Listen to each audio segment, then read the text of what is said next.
الصلاۃ والسلام علیکہ یا رسول اللہ صلی اللہ علیہ وآلہ وسلم۔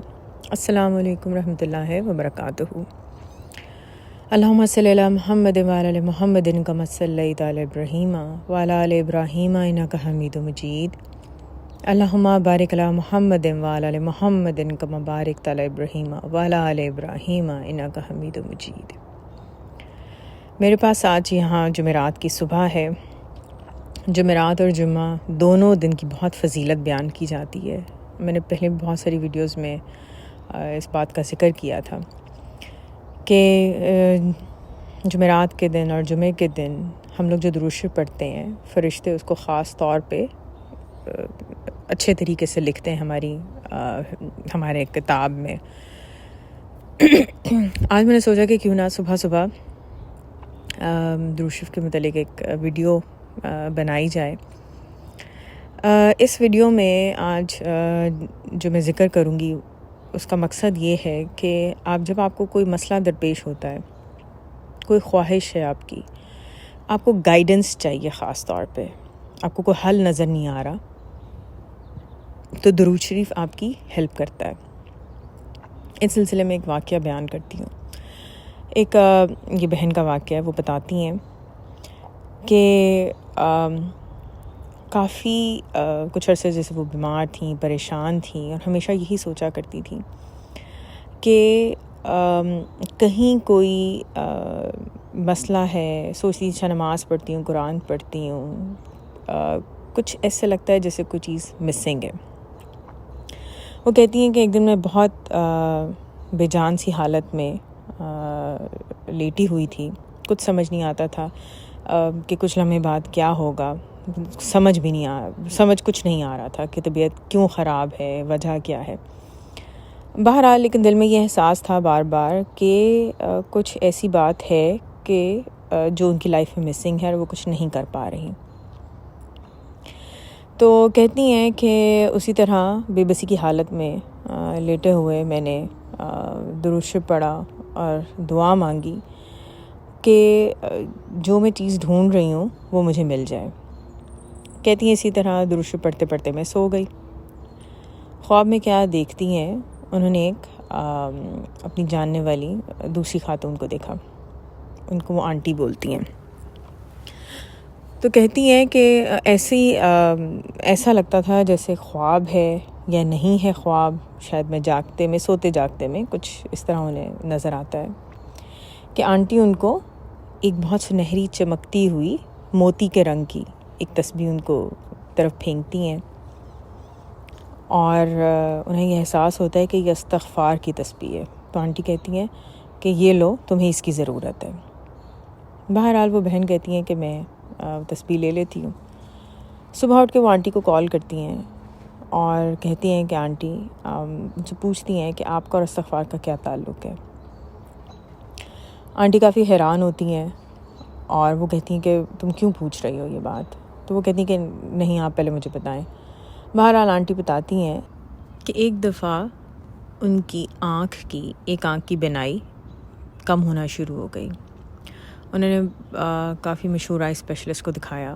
انہوں نے آئی اسپیشلسٹ نے ان کو بتایا کہ آپ کی آنکھ کی بینائی ختم ہو رہی ہے، تو اس کو آپریٹ کرنا پڑے گا، یا ختم وہ اسے کر دیں گے۔ آئی تھنک اسکریچ کرتے ہیں، دے پٹ سم جیل انسائڈ۔ تو وہ کہتی ہیں کہ آپریشن کی ڈیٹ بھی انہیں دے دی گئی ڈفرینٹ ٹیسٹ کے بعد۔ بہرحال آنٹی کہتی ہیں کہ میں نے ساری عمر بہت زیادہ لوگوں کا خیال رکھنا، ان کی مدد کرنا بے لوس ہو کے کرتی آئی تھی۔ تو انہوں نے سوچا کہ شاید مجھ سے کوئی غلطی ہوئی ہے، کوئی ایسی بات منہ سے نکل گئی ہے جو اللہ تعالیٰ کو نہیں پسند آئی، تو انہوں نے استغفار پڑھنا شروع کر دیا، اور استغفار پڑھتے ہوئے انہیں مہینہ ہو گیا، آپریشن کی ڈیٹ آ گئی۔ بہرحال وہ کہتی ہیں کہ جب آپریشن تھیٹر میں گئے ہیں، بلکہ اس دن جس دن آپریشن تھا، ان کی آئی سرجری تھی، تو اس دن انہوں نے صبح اٹھ کر ایسی ذرا دیکھنے کی کوشش کی، تو انہیں لگا کہ اس آنکھ سے ان کو ہلکا ہلکا نظر آ رہا ہے۔ بہرحال وہ آپریشن تھیٹر میں جاتی ہیں، وہاں پر وہ سرجن کو کہتی ہیں کہ آپ پلیز میری آنکھ کا دوبارہ ٹیسٹ کروائیں، مجھے لگتا ہے کہ مجھے نظر آ رہا ہے۔ سرجن کہتے ہیں کہ ایسا نہیں ہو سکتا، آپ کے ٹیسٹ ہوئے تھے اور اس طرح یہ صاف پتہ چلتا ہے، آپ گھبرا رہی ہیں یا اس طرح لائک تھوڑا سا فیل کر رہی ہیں، ایسے ہی آپ کا وہم ہے۔ بہرحال آنٹی کے اصرار پر جب سرجن جو ہے وہ دوبارہ ان کے ٹیسٹ اسی وقت کرواتے ہیں تو وہ حیران ہو جاتے ہیں اور وہ کہتے ہیں کہ یہ ایک معجزہ ہو گیا ہے، کیونکہ کل یا ابھی کچھ دن پہلے آپ کے ٹیسٹ یہ کہہ رہے تھے کہ آپ کی بینائی ختم ہو رہی ہے اور آج آپ کی اسی آنکھ میں بینائی واپس آ گئی ہے۔ بہرحال آنٹی کہتی ہیں کہ میں گھر آ جاتی ہوں اور پھر میں اپنی ڈائری کھول کے دیکھتی ہوں تو مجھے احساس ہوتا ہے کہ میں نے اس سارے 1 مہینے میں یا جتنا بھی جو عرصہ تھا آپریشن تک، اس میں انہوں نے کوئی 1 لاکھ یا 1.25 لاکھ کے قریب استغفار پڑھا تھا۔ آنٹی کا یہ واقعہ سن کر ان خاتون کا یقین اس بات پر اور پختہ ہو جاتا ہے کہ بے شک استغفار ہی وہ کلمہ تھا یا وہ مسنگ چیز تھی جس کو وہ ڈھونڈ رہی تھیں اپنی لائف میں۔ اور وہ کہتی ہیں کہ یہ سب درود شریف کی برکت سے ہوا، کیونکہ میں درود شریف پڑھتے ہوئے ہی اللہ تعالیٰ سے دعا مانگتے ہوئے سوئی تھی۔ استغفار کی فضیلت کے متعلق ایک میں نے پہلے بھی واقعہ ریکارڈ کیا تھا جس کا نام تھا کہ ریئل لائف انسیڈنٹ سورہ الزاریات، جہاں پہ سورہ الزاریات کی آیات 15 سے 18 کے مطابق ایک واقعہ بیان کیا تھا۔ سورہ الزاریات کی آیات جو 15 سے سٹارٹ ہوتی ہیں وہ کہتی ہیں، ان آیات کا ترجمہ میں پڑھوں گی کہ البتہ متقی لوگ ہوں گے باغوں میں اور چشموں میں، لے رہے ہوں گے جو عطا فرمایا ہوگا انہیں ان کے رب نے، بلا شبہ یہ لوگ تھے اس سے پہلے بہت اچھا اور معیاری کام کرنے والے۔ تھے یہ لوگ ایسے کہ کم ہی راتوں کو سویا کرتے تھے اور رات کے پچھلے پہروں میں یہ استغفار کیا کرتے تھے۔ ان آیات سے ریلیٹڈ جو واقعہ ہے وہ میں اس ویڈیو کی ڈسکرپشن میں بھی اس کو مینشن کر دوں گی۔ سنت رسول صلی اللہ علیہ وسلم کے مطابق 100 دفعہ کم از کم استغفار روزانہ ہمیں پڑھنا چاہیے۔ اگر ہم 5واں کلمہ دیکھیں تو اس کا ترجمہ بھی کچھ اسی طرح آتا ہے، استغفار سے ریلیٹڈ ہے کہ میں اللہ تعالیٰ سے معافی مانگتا ہوں جو میرا پروردگار ہے، ہر گناہ سے جو میں نے کیا جان بوجھ کر یا بھول کر، در پردہ یا کھلم کھلا، اور میں توبہ کرتا ہوں اس کے حضور میں اس گناہ سے جو مجھے معلوم ہے اور اس گناہ سے جو مجھے معلوم نہیں۔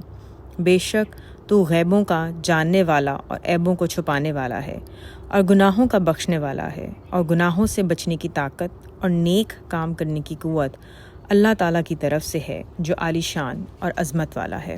بہت سے بزرگان دین نے استغفار کا یہ کلمہ پڑھنے کو کہا ہے، استغفر اللہ ربی من کلی ذنب و اتوب الیہ، جس کا مطلب ہے میرے رب میں اپنے گناہوں کی مغفرت چاہتا ہوں اور تیری جانب پلٹتا ہوں۔ بہرحال اس ویڈیو میں 2 باتیں بیان کرنا مقصد تھا۔ ایک تو یہ کہ جب بھی آپ کو کوئی پرابلم ہے، آپ کو کوئی بات سمجھ نہیں آ رہی ہے، آپ کو محسوس ہو رہا ہے کہ آپ کو گائیڈنس کی ضرورت ہے، تو آپ درود شریف پڑھیں، اس نیت کے ساتھ پڑھیں کہ آپ سلوشن ڈھونڈ رہے ہیں۔